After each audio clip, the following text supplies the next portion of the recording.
ಪಾಠ 2 ಸಂಕಲನ. ಹಿಂದಿನ ತರಗತಿಯಲ್ಲಿ 4 ಅಂಕಿ ಸಂಖ್ಯೆಗಳ ಸಂಕಲನ ಮಾಡುವುದನ್ನು ಕಲಿತಿರುವೆ. ಈಗ 5 ಅಂಕಿ ಸಂಖ್ಯೆಗಳನ್ನು ದಶಕವಿಲ್ಲದಂತೆ ಕೂಡುವುದು.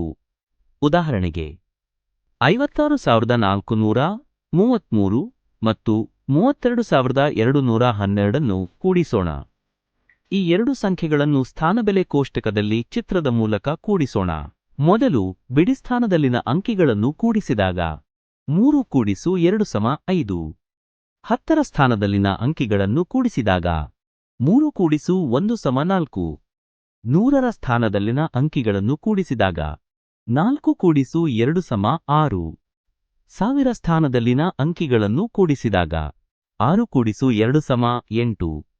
10,000 ಸ್ಥಾನದಲ್ಲಿನ ಅಂಕಿಗಳನ್ನು ಕೂಡಿಸಿದಾಗ 5 ಕೂಡಿಸು 3 = 8. ಆದ್ದರಿಂದ 56,433 ಮತ್ತು 32,212ರ ಮೊತ್ತವು 88,645. ಸಂಕಲನದಲ್ಲಿ ಕೂಡಲ್ಪಡುವ ಸಂಖ್ಯೆಯೇ ಸಂಕಲ್ಯ.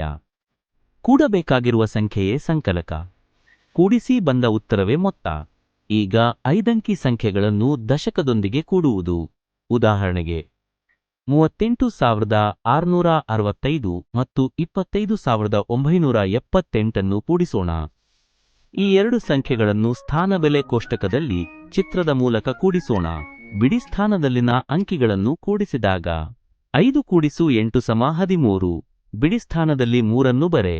ದಶಕವೊಂದನ್ನು 10ರ ಸ್ಥಾನಕ್ಕೆ ತೆಗೆದುಕು. 10ರ ಸ್ಥಾನದಲ್ಲಿನ ಅಂಕಿಗಳನ್ನು ಕೂಡಿಸಿದಾಗ 1 ಕೂಡಿಸು 6 ಕೂಡಿಸು 7 = 14. 10ರ ಸ್ಥಾನದಲ್ಲಿ 4 ಬರೆ. ದಶಕವೊಂದನ್ನು 100ರ ಸ್ಥಾನಕ್ಕೆ ತೆಗೆದುಕೋ. 100ರ ಸ್ಥಾನದಲ್ಲಿನ ಅಂಕಿಗಳನ್ನು ಕೂಡಿಸಿದಾಗ 1 ಕೂಡಿಸು 6 ಕೂಡಿಸು 9 = 16. 100ರ ಸ್ಥಾನದಲ್ಲಿ 6 ಬರೆ. ದಶಕವೊಂದನ್ನು 1000ದ ಸ್ಥಾನಕ್ಕೆ ತೆಗೆದುಕೋ. 1000ದ ಸ್ಥಾನದಲ್ಲಿನ ಅಂಕಿಗಳನ್ನು ಕೂಡಿಸಿದಾಗ 1 ಕೂಡಿಸು 8 ಕೂಡಿಸು 5 = 14. 1000ದ ಸ್ಥಾನದಲ್ಲಿ 4 ಬರೆ. ದಶಕವೊಂದನ್ನು 10,000ದ ಸ್ಥಾನಕ್ಕೆ ತೆಗೆದುಕೋ. 10,000 ಸ್ಥಾನದಲ್ಲಿನ ಅಂಕಿಗಳನ್ನು ಕೂಡಿಸಿದಾಗ 1 ಕೂಡಿಸು 3 ಕೂಡಿಸು 2 = 6.